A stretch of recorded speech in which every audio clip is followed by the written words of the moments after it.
Eu sou Manuel Carvalho e este é o P24. A nova crise nos cereais destapa, outra vez, uma fragilidade gritante de Portugal. Portugal, historicamente, nunca foi autossuficiente na produção de cereais. E esta situação tem vindo a agravar-se ano após ano, essencialmente desde a reforma da PAC que entrou em vigor em 2005, sendo que o ano de 2021, e segundo dados do INE, foi o ano, historicamente, com a menor produção de cereais em Portugal. Estávamos em 2023 e depois da pior colheita de cereais em Portugal do último século, José Palha, presidente da Associação Nacional de Proteaginosas, Oleaginosas e Cereais, alertava nesta reportagem do Faça Chuva ou Faça Sol da RTP2 para uma das maiores vulnerabilidades do nosso país: a dependência extrema do bem essencial para a alimentação humana, os cereais. No ano passado, Portugal só produziu 17,9% das suas necessidades de consumo de cereais, excetuando o arroz, e as organizações de produtores do trigo ou do milho lançaram um alerta sobre os riscos que correm centenas de explorações. A crise que vivem, avisam, está a ameaçar o que resta de um setor estratégico para a nossa soberania nacional. Se em 2023 a seca deu origem a uma colheita catastrófica, a viabilidade deste segmento da agricultura portuguesa está agora em causa por causa dos preços. Nos últimos 6 anos, desde a campanha de 2020, dizem os produtores, os custos médios aumentaram cerca de 55%, enquanto o cereal valorizou apenas 20%. Para lá da asfixia dos preços, os agricultores queixam-se de terem de adotar regras ambientais, fitossanitárias e laborais muito exigentes que não são seguidas por países exportadores como o Brasil ou a Ucrânia. A combinação de preços em queda com custos em alta pode levar alguns agricultores a desistir da cultura. Se isso acontecer, a crise da dependência estrutural do país agrava-se. Vale a pena lembrar que no atual conceito de estratégico de defesa nacional, a incapacidade de o país produzir o que come é considerado um problema grave. Que não é de agora. Portugal jamais teve solos e clima ajustados às grandes culturas cerealíferas. Salazar tentou a autossuficiência com uma campanha do trigo em 1929 e provocou um desastre ambiental. Os produtores nacionais de milho de regadio estão entre os mais eficientes do mundo, mas a exiguidade das áreas regadas trava o seu crescimento potencial. Os governos do PS e o atual lançaram e relançaram estratégias para elevar o nosso nível de abastecimento para a casa dos 50%. Pouco ou nada foi feito. Entretanto, Portugal é, juntamente com Malta e Holanda, o país que mais depende de terceiros para ter os cereais que precisa. Para agravar o cenário, se em tempos a União Europeia produzia mais cereais do que consumia, agora a realidade é outra. Mais do que nunca, o país regressa à discussão da sua soberania alimentar. Jorge Neves, presidente da Ampromis, a associação que reúne os produtores de milho, está connosco neste episódio para nos ajudar a perceber o que está em causa e o que pode ser feito para aliviar o país desta dependência. Este é o P24, o seu dia começa aqui. Dr. Jorge Neves, em primeiro lugar, muito obrigado por vir ao P24. Porquê é que Portugal produz hoje menos metade, ou cerca de menos metade, dos cereais que produzia em 1980, antes da integração europeia? Mais, muito obrigado pelo convite. Respondendo à sua questão, temos aqui duas realidades, ambas preocupantes para o setor. Uma tem a ver com a concorrência de outras culturas em algumas zonas do país, nomeadamente culturas permanentes, que utilizam o mesmo regadio que o milho e, como tal, são um concorrente direto, com uma rentabilidade, sejamos francos, bastante superior àquela rentabilidade que o milho dá.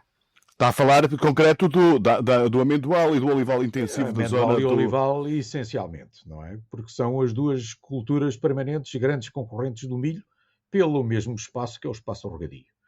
Por outro lado, e talvez olhando para a realidade do centro-norte do país, o abandono do interior também é uma grande causa da redução de áreas, porque estamos a falar essencialmente de áreas de sequeiro e de pequenas áreas vales com algum regadio, mas com o abandono progressivo do interior, as pessoas deixaram de cultivar. E, portanto, aquilo que temos vindo a assistir é uma progressiva redução das áreas. Obviamente, como pano de fundo, é sempre a rentabilidade da cultura, porque se a cultura não é suficientemente rentável para o agricultor, seja ele um agricultor de pequena ou média dimensão, seja ele um empresário agrícola de maior dimensão, todos eles fazem contas. E ninguém gosta de perder dinheiro, como é óbvio, porque está em causa a subsistência das pessoas e das suas explorações. Uhum. Mas, de qualquer forma, o caso do milho contraria o cenário geral dos cereais em Portugal. Ou seja, numa perspectiva, numa longa série histórica, a cultura ocupa menos metade da área que ocupava há um século atrás, em 1924, em concreto, mas, ao mesmo tempo, produz 4 vezes mais com menos metade da área. Esse caminho que o milho seguiu, ou seja, a produtividade que a cultura do milho obteve em Portugal, não podia ser replicado por outras culturas, como por exemplo o trigo? Repare, o regadio tem outro enquadramento do que as culturas de sequeiro. Evidentemente que um trigo feito em regadio, e nós temos exemplos por essa Europa fora, com um clima, que é um regadio assistido, com chuva, não é?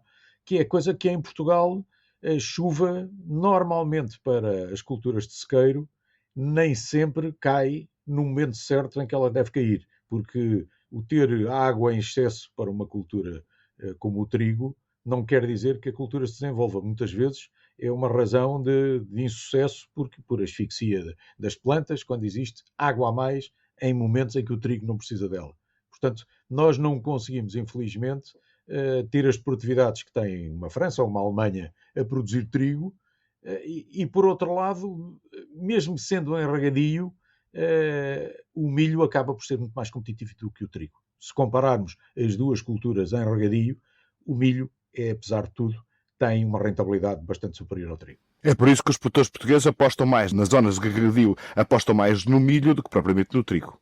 Evidente. Há alguns exemplos, muitas vezes é uma questão de rotação das terras que se faz trigo em regadio, mas a percentagem da área que se faz nessas circunstâncias é muito baixa. Portanto, o milho é efetivamente a grande cultura de regadio, o grande cereal de regadio. Uhum. Mas, doutor, diga-me então uma coisa. Nós, portanto, temos... os recursos do regadio não são infinitos, não temos clima com um regime de pluviosidade ajustado àquilo que é o ciclo da cultura do trigo, temos zonas, portanto, aptas ao regadio que estão ocupadas por culturas mais rentáveis, temos o fenómeno ao qual também aludiu, que tem a ver com a desertificação do nosso mundo rural. Portanto, o país está condenado a estar dependente das importações do bem essencial da cadeia da alimentação humana, que são os cereais. Estamos condenados.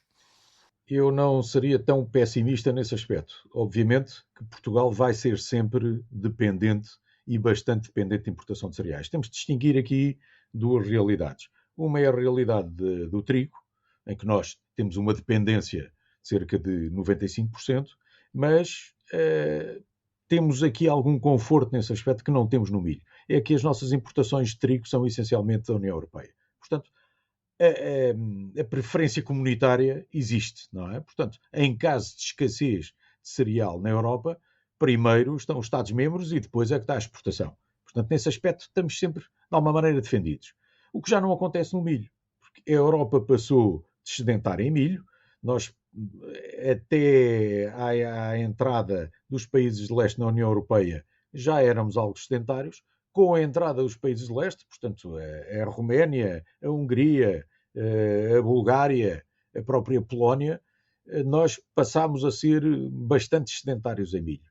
No entanto, as circunstâncias a nível principalmente de produção pecuária e a redução das áreas de milho, porque a partir de 2014 para a frente, as áreas em toda a Europa vieram a cair, porque a cultura começou a deixar de ser rentável.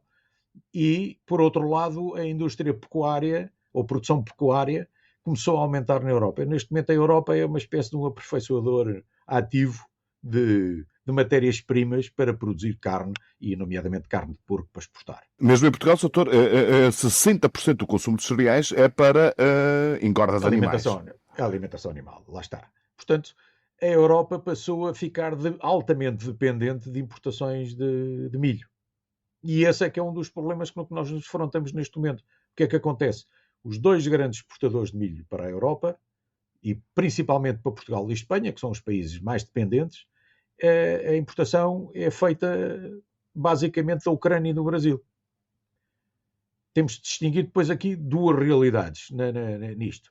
A Ucrânia, que tem neste momento um estatuto especial em virtude da situação de guerra que vive e da solidariedade da Europa, e temos o Brasil, por outro lado, onde vamos ter os acordos do Mercosul, enfim, que por um lado são bastante benéficos para a Europa, mas o que é certo é que a Europa, ao ser solidária com a Ucrânia, ao deixar entrar os cereais da Ucrânia, neste momento, e estamos a falar de todo o tipo de cereal, milho e trigo, sem direitos aduaneiros, o que está a fazer é que, para toda a Europa ajudar a Ucrânia, há aqui um conjunto de cidadãos europeus que estão a sofrer bastante com isto, são os agricultores. E, portanto, na Polónia e na Roménia já assistimos a revoltas importantes dos agricultores no final do ano passado, salvo erro, e a Europa teve que encontrar uma forma de ajudar esses agricultores. É isso que nós pedimos aqui, quer dizer, aquele velho ditado português, com as calças do meu pai, eu também sou homem, não é? Aquilo que a Europa está a fazer agora relativamente a isto. A Europa aparece muito solidária com a Ucrânia, mas há quem dentro da Europa que esteja a ser prejudicado com tudo isto e que são os produtores de cereais. Isto é uma situação completamente insustentável. E aquilo que reivindicam é fundamentalmente um apoio extraordinário por cada tonelada produzida, de forma que possa mitigar os efeitos da queda de preços que são provocados pela entrada desses contingentes de cereais sem direitos aduaneiros importados da Ucrânia. Esse é um dos pontos. O que é que acontece? Efetivamente, os cereais entram da Ucrânia a um preço bastante mais baixo. Depois temos aqui um conjunto de circunstâncias que agravam tudo isto. Por um lado, os preços de referência para efeitos da imposição de direitos. Nós estamos a trabalhar com preços, no caso do milho, que foram calculados em 2001. Portanto, o preço de referência para o milho é de 101 euros, que é uma coisa que está completamente desajustada. Portanto, só se o mercado vier, isto são os preços de intervenção, se o mercado vier abaixo deste limiar de 101 euros é que entram em vigor os direitos. Ora, o mercado tem estado sempre situado bastante acima. O problema é que, apesar dos preços estarem muito superiores a isto, não é? E estamos a falar neste momento em preços à volta de 215 euros para o milho importado e para a campanha nacional que está a decorrer neste momento, o custo dos fatores de produção nos últimos anos subiu 55%, enquanto que o preço só subiu 20%. Portanto, nós temos aqui um desajustamento muito grande entre aquilo que é a receita esperada dos cereais e o custo que existe para os produzir. Mas, de qualquer forma, isso é a mitigação, a resolução desse problema exige uma resposta europeia. Portanto, não é expectável, portanto, que haja uma decisão de apoio aos produtores portugueses por parte do governo português.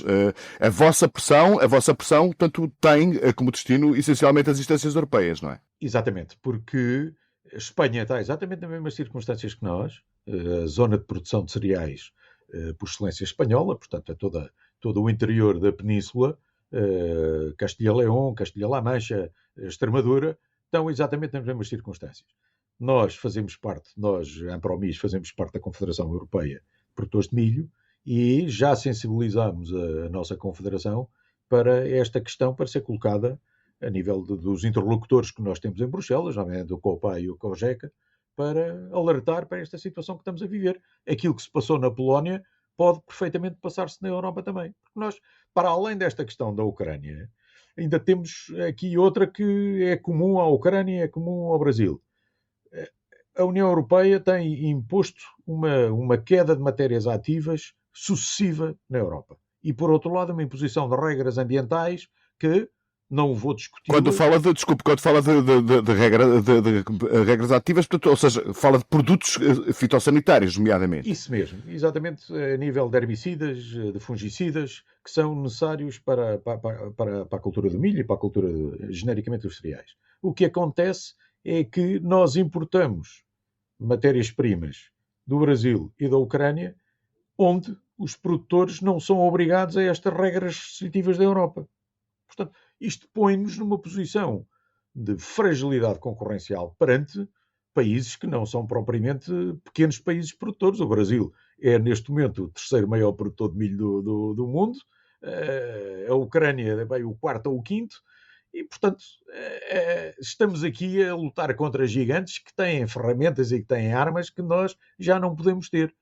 E não podemos ter a veleidade de, nos acordos, nomeadamente nos acordos de Mercosul, que haja aqui alguma reciprocidade, ou que se consiga politicamente impor reciprocidade a estes países. Não consegue. Estão de alguma forma condenados, portanto, é uma competição com regras diferentes. É uma competição com regras diferentes, onde nós somos muitíssimo mais prejudicados. A questão essencial é, queremos ou não queremos, primeiro que tudo na Europa, e segundo em Portugal, queremos ou não queremos ter um grau de dependência menor do que temos atualmente. Se queremos, temos que ter aqui algumas medidas que mitiguem este diferencial de competitividade que nós temos e, por outro lado, que deste diferencial de competitividade a diferentes níveis, perante os produtores destes países terceiros onde importamos e também perante os cultivos permanentes alternativos em Portugal. Portanto, se nós queremos manter agricultores a produzir milho, e não nos podemos esquecer que a cultura do milho é uma cultura transversal norte a sul do país, é uma cultura de fácil acesso aos agricultores, obviamente que hoje em dia temos agricultores a produzir milho muitíssimo sofisticados e a atingir produtividades ao mais alto nível no mundo, mas um agricultor que queira iniciar a sua atividade, o milho é das culturas mais fáceis que tem uma curva de aprendizagem muito menor. A questão é, queremos manter ou não queremos manter atividade no interior do país? O projeto Água que nos une dá muita resposta a tudo isto, não é? Porque restaura áreas de regadio ao longo do país, o que permite fixar populações, permite fixar agricultores, e o regadio, como já vimos em diversas ocasiões, estudos já publicados, o regadio é um fator de desenvolvimento, só por si. E, portanto, a questão que se coloca aqui é, conseguimos encontrar mecanismos de apoio, nomeadamente aquilo que nós estamos a pedir agora transitoriamente. Tudo o que são as medidas da estratégia mais cereais, que foi aprovada pelo Sr. Ministro da Agricultura, que foi uma estratégia desenvolvida pelo Gabinete de Planeamento e que nós agradecemos todo o trabalho que foi feito na altura e que vai ser vertida em resolução do Conselho de Ministros e, portanto, o que nós esperamos é que se passe das palavras aos atos de alguma forma. Passe as palavras aos atos para que esta tendência que tem acontecido até agora não se agrave nem se mantenha. Há aqui uma coisa que é muito importante, esta mensagem para os agricultores, que é a gestão das expectativas. E um agricultor que vê o panorama que vê neste momento, dificilmente ele terá muito ânimo em produzir para o ano que vem. Portanto, o que nós temos é que gerir as expectativas por forma a que ele não perca aquilo que é o ânimo dele para produzir. Portanto, e havendo más expectativas, evidentemente que o objetivo de reduzir a nossa dependência de importações de cereais continuará comprometido. Dr. Jorge Neves, muito agradecido por ter vindo ao nosso podcast da manhã. Foi um prazer tê-lo aqui connosco. Até uma próxima. Agradeço a oportunidade para falar consigo. Foi um prazer também. Muito obrigado. História, bem como inúmeros estudos e análises empíricas, demonstram claramente a importância de termos bancos centrais independentes para garantirmos a estabilidade dos preços e a estabilidade financeira e, deste modo, para assegurarmos um bom desempenho das nossas economias. Um dia depois da tomada de posse do novo governador, Álvaro Santos Pereira, o Banco de Portugal emitiu uma nota na qual revê em alta a previsão do crescimento da economia para este ano. Em vez dos 1,6% anteriores, o Banco Central acredita que Portugal crescerá 1,9%. Sendo uma entidade independente do Governo, como bem sublinhou Santos Pereira nesta alocução que acabámos de ouvir, o Banco de Portugal dá assim uma boa notícia aos portugueses. A causa do crescimento, explica a nota, está no aumento dos rendimentos dos salários em 5,5% já este ano. O que, junto com o novo alívio fiscal de setembro e o apoio extraordinário aos pensionistas, fez disparar o consumo privado das famílias. Há, no entanto, um lado menos positivo nesta previsão. Portugal está a exportar menos do que o previsto. Não há causa para dramas, mas, diz a ciência económica, o crescimento económico é sempre mais virtuoso quando resulta mais do que se vende lá fora do que se consome cá dentro. O P24 regressa amanhã. Tenha um bom dia. Para não perder os novos episódios, subscreva este podcast do Público na sua aplicação preferida. Para além deste programa, há mais para descobrir em público.pt/podcasts. O Público fica no ouvido.